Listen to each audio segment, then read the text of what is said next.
Você pode até rejeitar Jesus, você pode até cuspir nele, mas não adianta pegar o que ele falou, achar bonitinho e negar quem ele disse que era. Você tá entendendo? Não adianta você falar que é bonitinho o que ele falou, mas negar o que ele era, porque o que ele era é tão forte que está... Fui tocado significativamente. Você estava falando sobre o lance de publicidade e até a própria religião. Pô, o que acontece? A religião, ela para mim, ela é emocional. Ela toca no ser humano de verdade. E eu já fui um cara que fui para a igreja. Eu me senti tocado nesse sentido, porque é realmente emocionante. A palavra de Jesus Cristo, para mim, é emocionante. É forte. É forte, cara. Você realmente fica, caraca. Não fica? Quando eu peguei a Bíblia para ler, eu fiquei. Entendeu? Então, é isso. Por que eu não posso ir para o céu também? Só porque eu não acredito em Jesus Cristo de fato?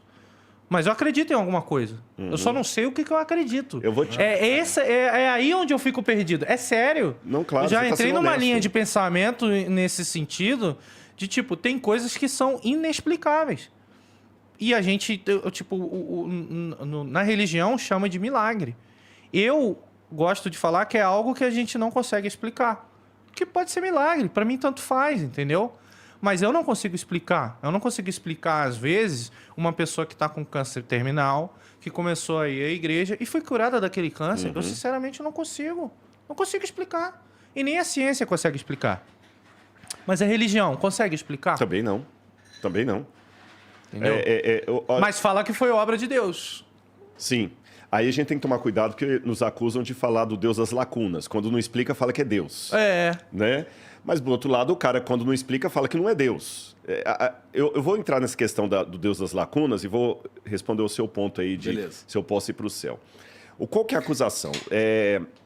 Nós temos vários. David Hume acusava o cristianismo dessa questão do Deus das lacunas. Bertrand Russell, que foi um filósofo também ateu, antirreligioso, falava disso também. Fala dos Deus das lacunas até para explicar o surgimento das religiões. Exatamente. Agora, só que a gente tem que entender uma coisa. Será que é Deus das lacunas? Vejam bem, essa bebida chegou até aqui. Aliás, está muito gostosa, viu? A Laura que escolheu, viu? Olha lá, muito boa. Só que eu não sei o nome dele, do barman que fez. E vamos supor que ele não estivesse... Eu estou olhando ele aqui, o pessoal de casa não está vendo, ele está bem atrás da câmera ali. Mas se eu não estivesse vendo, a bebida chegou aqui, é uma questão de lógica, alguém fez. Alguém fez. Mesmo que eu saia daqui sem ver o cara, falo, pô, alguém fez essa bebida muito legal. Acreditar que essa bebida surgiu no passe de mágica, isso para mim que é ridículo, foge à regra. Aí, o que acontece? O ateu fala o seguinte, não, quando você não encontra uma causa para o surgimento dessa bebida, você fala que alguém fez. Esse alguém é alguém das lacunas. Não, não é alguém das lacunas, é alguém da lógica. Do nada, nada se faz. Então, quando eu falo assim, alguém fez essa bebida, eu estou apenas seguindo a lógica. Quando o outro, para negar a existência desse alguém, fala, não, essa bebida aqui foi o seguinte, houve uma tempestade de moléculas que se juntaram acidentalmente numa hipótese absurda, e aí montaram a bebida aqui geladinha do jeito que você quer. Pô, caramba, isso aí para mim que esse é que é o ateísmo das lacunas. Você é tão difícil acreditar que alguém fez isso aqui que o cara inventa uma causa para essa bebida muito mais complicada, chata e lógica do que simplesmente falar, pô, o barman fez. Qual o problema? Mas você viu o barman? Não, não vi. Você sabe o nome dele? Não. Mas pela lógica, um barman fez, porque a bebida não se faz sozinha. O universo teve que ter alguém que fez. Mas aí é falta de conhecimento. O que acontece? Vamos voltar um pouquinho atrás. Antigamente, no surgimento da pólvora, ninguém sabia o que era pólvora. Então, chamava aqueles de magos e bruxos que usavam a explosão das pólvora. No caso, se não me engano, era o povo chinês que descobriu a pólvora. Tô viajando aqui agora. Não, parece que sim. Então, a informação que eu tenho são os chineses mesmo. Sim, mas assim, o Oriente Médio não sabia o que era pólvora. Quando começou a surgir pólvora lá, todo mundo achava que aquilo ali era bruxaria, aquilo ali era alguma coisa. Por quê? Porque não sabia explicar. Vamos dizer que futuramente existe uma tecnologia que vai guardar um log e vai saber exatamente de onde veio cada coisa disso daqui. E quando eu falo cada coisa, é a água que fez o gelo, é uma matéria-prima do vidro, é a matéria-prima, de onde saiu isso daqui, qual árvore, quando é que ela nasceu, isso tudo. Então, é falta de conhecimento. A ignorância, às vezes, pode ser uma dádiva. Pô. A gente só tem que entender que tanto eu, quanto o Igor, quanto qualquer um aqui na sala, ainda é ignorante nesse sentido. Não, com certeza. Entendeu? Agora, a gente tem que tomar cuidado com uma coisa. Em primeiro lugar, quando você trabalha com método científico, tem o que é hipótese de trabalho e o que é especulação gratuita. Uhum. A hipótese de trabalho é a seguinte: pelas evidências que eu tenho hoje, dá para construir tal hipótese de trabalho. Tudo indica que. Então tem uma lógica. Eu Sim. não tenho a resposta final, mas tudo indica que. Né? É o caso, por exemplo, do presente que a gente ganhou aí dos chineses. Né? Apesar de tudo que falam, uns são contra, outros são a favor, mas toda hipótese diz que o melhor, por enquanto, é a vacina. Verdade. Né? Pode ser que amanhã descubram que não tem nada a ver, Não, já tá rolando aí um lance de uns remédios e tudo mais. mas por enquanto o que tem é a vacina. É o que a gente tem. É o que a gente tem para trabalhar. E, gente, deixando claro que isso é só um exemplo. O tema não é esse. Tá. Né? Não vamos tornar o exemplo o tema. Porque eu sei que eu falar isso é uma coisa, né? A pessoa ficou Sim, aqui tem uma certa tendência para tornar o exemplo o tema. Exatamente. Então, o que acontece? Mas eu, para poder tirar essa hipótese e trabalhar com outra, eu tenho que ter evidências mais concretas. Até que essas apareçam, eu tenho que trabalhar com isso aqui. Então, até que surja alguma evidência mais forte que hoje não há, vida provém de vida. Até que exista uma evidência mais profunda que me faça mudar de conceito, até hoje eu acredito que do nada, nada se produz. Porque até hoje, é lógico, em termos hipotéticos, vamos pensar aí agora em ficção científica, né? Star Wars. Uhum. Eu posso criar um filme de Star Wars, mas não, vai que um dia os caras vão descobrir que as estrelas podem ser formadas num buraco negro. Pode ser que os caras possam conseguir sintetizar a matéria-prima da estrela. Pode ser, mas hoje tudo isso é ficção. Ficção. E até hoje, o que eu tenho de concreto? Do nada, nada se produz. Uhum. O que eu tenho de concreto? Até hoje, o universo teve um começo. Se o universo teve um começo e do nada nada se produz, então tem que ter alguma coisa que gerou o universo.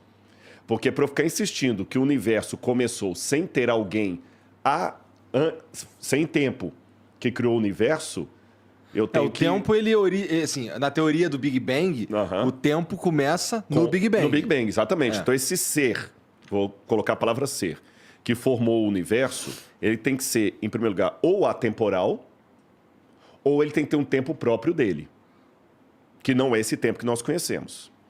Ele não pode ser, ele tem que ser onipresente, porque ele criou o espaço. Então ele existe antes do espaço, porque nem o espaço existia. Ele tem que ser inteligente e, quando se fala, proposital, porque as coisas foram criadas com inteligência, ordem e propósito. Você está entendendo? Olha, eu tenho líquido, tenho um rim aqui para filtrar. Ele tem que ter intencionalidade. Bom, existem teorias que, assim, eu não tô... Veja, eu não Claro, tô não, a gente não pode discutir. Então, existem teorias que argumentam que todas essas... A perfeição que é, vamos lá, o corpo humano, o jeito que ele funciona redondinho, certinho, elas são fruto, na verdade, de tentativa e erro da natureza ao longo de, bilhões de anos, né? Então, assim, por exemplo, a origem da vida era, na verdade, uma célula que comeu a outra. Comeu não, uma célula meio que botou a outra para dentro e essa de dentro não morreu. E aí começaram a trabalhar juntas, isso foi formando. E aí, por aí, sucessivamente, tudo mais, foram surgindo organismos que fossem multicelulares e tudo mais. E é tanta combinação nisso tudo que dá a entender que foi uma cagada. Foi uma cagada Foi uma cagada muito absurda. Por isso que para mim é mais fácil acreditar em Deus, porque é a mesma questão de tentativa e erro. Se eu tiver aqui uma bolinha, tá bom? Eu tenho uma bolinha. Aliás, eu vou até falar vou dar uma posição matemática para você. Tem um professor falecido lá dos Estados Unidos, matemático, o doutorado dele, PhD. O doutorado dele era em estatística, probabilística. Uhum. E ele falou que a chance dessa primeira vida surgir do nada, do acaso, assim como o pessoal fala de tentativa e erro, deveria ser o seguinte: imagina o estado do Texas completamente forrado com moedas de $0,25. A 1 metro. Imagina então o tamanho do estado do Texas, que é grande, com 1 metro de moedas de $0,25. Aham. Imagina quantos bilhões de moedas você não teria ali. E no meio dessas moedas, você tem uma única moeda com um X vermelho. Aí você passa de avião no estado do Texas e, aleatoriamente, você cai de paraquedas em qualquer canto, enfia a mão nas moedas e tira uma. Se você tirar aquela com o X, todas as outras serão suas. Essa é a... Isso pode ser considerado um milagre? Pra mim é. Porque é mais fácil... Porque Concordo com você. quantas Aí vezes o camarada vai ficar... E com agravante. E com agravante. Essas tentativas e erros da vida aí tinham que ser uma vez só. Bom, Porque se a vida tenta... Se a célula tenta multiplicar e der errado, ela já morre. Se ela morre, não tem vida. aí tem que recomeçar o processo. E Tudo para mais. recomeçar o processo, eu tenho que ter outro milagre do outro processo começar do zero. É assim, eu concordo que são chances assim muito insanas, mas tem um argumento que a gente está, por exemplo, o estado do Texas é o universo inteiro. E até hoje a gente só observou vida na Terra, não observamos vida em mais nenhum lugar. Exatamente, em nenhum lugar, verdade. Então assim, a gente é uma moeda de $0,25 com X. Mas só que aí também, se comparando, nós somos uma moeda de $0,25 de X, imagina que a gente está uma moeda aqui, mas o espectro de visibilidade dessa moeda é muito pequeno para ela ter a certeza absoluta que não tem nem outra moeda com X no estado todo. Mas, mano, é muito egoísmo pensar assim, sem sacanagem. Sabe por quê? Ah, A gente... É questão de a gente não ter conhecimento para ver. O que é a vida? A vida é aquilo que a gente acha que é. é verdade, isso é verdade. Entendeu? Tipo, de repente tem uma outra forma de vida que a gente não consegue ver. É. Eu vou dar um exemplo muito grande. Tipo, de repente essa gotícula de água deve ter um universo aqui dentro. Deve, não tem. Aqui dentro tem o seu tempo rolando também. E eu vou fazer isso aqui agora. Matei todo mundo. Genocida. E tá filmado ainda. Matei todo mundo. Eu tô falando sério. E isso é um pensamento... pensar amplo. Acabei de cometer um genocídio aqui. Se duvidar, eu acabei Se você com a pensar em galáxia aqui bactérias agora. Em bactérias e fungos e vírus, ele tá certo. É. Agora, cada vez que você alimenta, você tá matando um universo inteiro. No universo inteiro. Agora, só que o nó, aí é um nó pro ateu. Vou te falar por quê. Porque o ateu, para justificar a vida com tudo que ela tem, sem colocar Deus, ele tem que cair para aquele que você falou muito bem. Foi uma chance, um acaso, uma coincidência. Pô, nós somos a única moeda com X. Aí ele fica até confortável. Mas o que já é extremamente impossível de acontecer, que é ter vida aqui, se você coloca vida no outro planeta, você tem que pegar toda essa problemática, essa dificuldade, essa quase impossibilidade daqui e multiplicar por 2. Quer dizer, então, por um lado, é complicado Multiplicar ser por 2 se a ateu. gente estiver falando especificamente de um outro planeta. Mas a gente sabe que existem muitos planetas com as mesmas condições da Terra. Exatamente, né? Agora, é por isso que eu falo assim, eu respeito os meus amigos ateus, eu tenho muito ateu que é querido. O meu livro, O Ceticismo da Fé, que eu até depois vou mandar um para você, que eu trouxe outra vez um aqui. presentão. Eu coloquei assim, olha, Betinho, por exemplo, que era ateu, um cara super caridoso. Eu até coloquei uma frase assim, Betinho não acreditava em Deus, mas eu acho que Deus acreditava no Betinho, porque o que aquele cara fez pelo semelhante ali, né? E antes que alguém fique mais... Pô, Rodrigo, você tá querendo? Não, eu vou explicar para vocês. Ele falou a questão de Jesus ali. Eu vou colocar... Jesus tem uma pregação muito radical. Rato, eu vou falar com vocês por quê. Jesus foi o único homem que, em sã consciência, declarou ser Deus. Então, o C.S. Lewis... Não sei se foi o único, hein, cara? Em sã consciência. A pessoa tem pra ser... Porque se os outros caras que declaram ser Deus, eu não sei se eles estão em sã Exato. consciência. Aí quando vai ver, o cara tá tentando morder a orelha dele. Exatamente. Não em tá sã 100% consciência. ali, entendeu? Tá. Então, o C.S. Lewis dizia o seguinte: ou Jesus era um mentiroso, ou ele era um lunático, ou ele era Deus. As coisas são excludentes. Ou ele era um mentiroso. Se ele era mentiroso, então ele não era lunático, mas também não era Deus. Se ele não era mentiroso... Ou ele era o lunático ou era Deus. Se ele não é lunático, ele é Deus. Ele falou, eu sou o caminho, a verdade e a vida. Em grego, vou dar uma mascaradinha aqui, lembra? Já fui professor de grego há muitos anos. Ego eimi re rhodos, realetheia, redzoe. Inventou, essa aí ele inventou agora. Nada, pode checar Quase que a lá. língua dele Pode enrolou checar ali. aí, ó. Eu sou o caminho em grego. Ele não falou sou um dos caminhos, uma das verdades, uma das vidas. Ninguém vem ao Pai senão por mim. Então, assim, para eu ser coerente com o evangelho que eu abracei, eu não posso colocar Jesus, Buda, Maomé, Ananda Maimá, Mahatma Gandhi e outros mais no pé de igualdade. Jesus é o redentor da humanidade. E a única chance que vocês têm, e eu tenho de sermos salvos, é através do mérito de Cristo na cruz do Calvário. Agora vamos colocar uma notinha de rodapé. A pergunta que a gente faz, tá, e aqueles que nunca ouviram falar de Jesus? Os índios, aqueles povos que nasceram, cresceram e morreram sem nunca ouvir. Não é? Aí que entra a minha frase que causou tanta comoção do outro lado, que eu falo que eu estou esperando até encontrar um ateu no céu. É porque muita gente, Deus vai julgar as pessoas pelo grau da verdade que chegou ao coração dele. E esse chegou ao coração dele, vale para você, vale para o outro. Como eu falei, quem me garante que às vezes, não estou julgando, você nunca mais pisou numa igreja por causa de uma coisa lá que te magoou? Você está entendendo? Às vezes, assim, a minha vida é a única Bíblia que muita gente está lendo lá fora. Então eu digo assim, mesmo aquele que é salvo sem conhecer Jesus, ele foi salvo por Jesus. Você entendeu? É radical a coisa, é radical. E aí vem uma frase do C.S. Lewis, que ele era um intelectual, o autor das Crônicas de Nárnia, que ele falava assim, olha, você pode até rejeitar Jesus, você pode até cuspir nele, mas não adianta pegar o que ele falou, achar bonitinho e negar quem ele disse que era.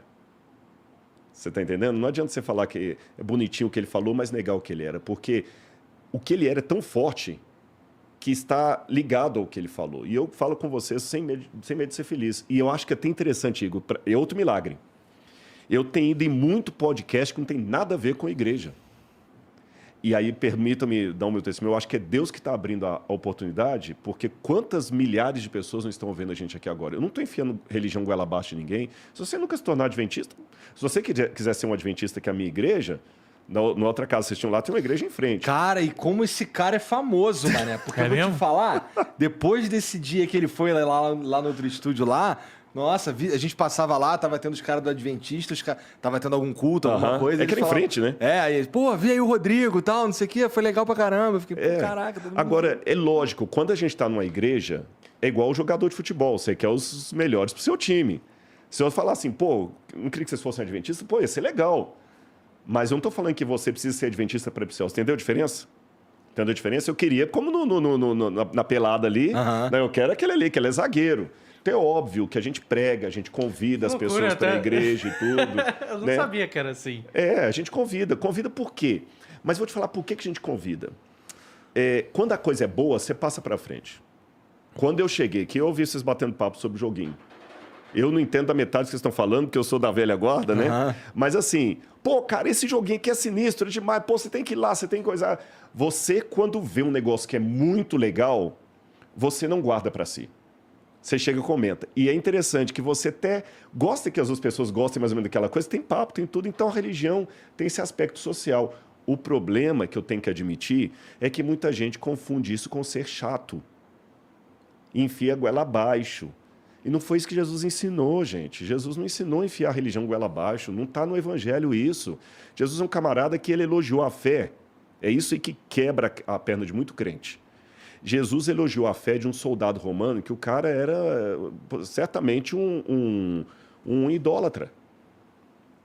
E Jesus falou assim, em Israel eu não encontrei fé como esse homem. Tinha uma mulher sírio-fenícia, cananeia, que até coloca Canané, que era assim, o oposto do que o judeu devia ser. Jesus falou o seguinte, essa mulher tem uma fé que eu queria encontrar em Israel. Você está entendendo? Então, assim, eu não vou afirmar se existe vida inteligente em outros planetas, mas existe vida espiritual fora da minha religião. Também acho, né? Porque... Não, mas para muitas pessoas, isso assim, o céu vai ser só ele... e os dele. Tem até uma sketch do Porta do Fundos que, tipo, é famosíssima. Né? Que é o cara falando assim, pô, cheguei aqui, aí tem um Deus que tem fala... Tem um Deus lá. Pô, então, tu não vai pro céu. Tu não vai pro céu. Porque, pô, eu quero o verdadeiro Deus, quero lá de uma ilhazinha de não sei onde. É muito bom isso. Então, pronto, essa que o pessoal não entende. O Deus que eu acredito, ele sabe, porque Paulo, na Bíblia, Paulo fala, aqueles que não conheceram a lei, referindo-se à revelação de Deus, eles se fizeram de leis para si mesmos. E Deus os revelou.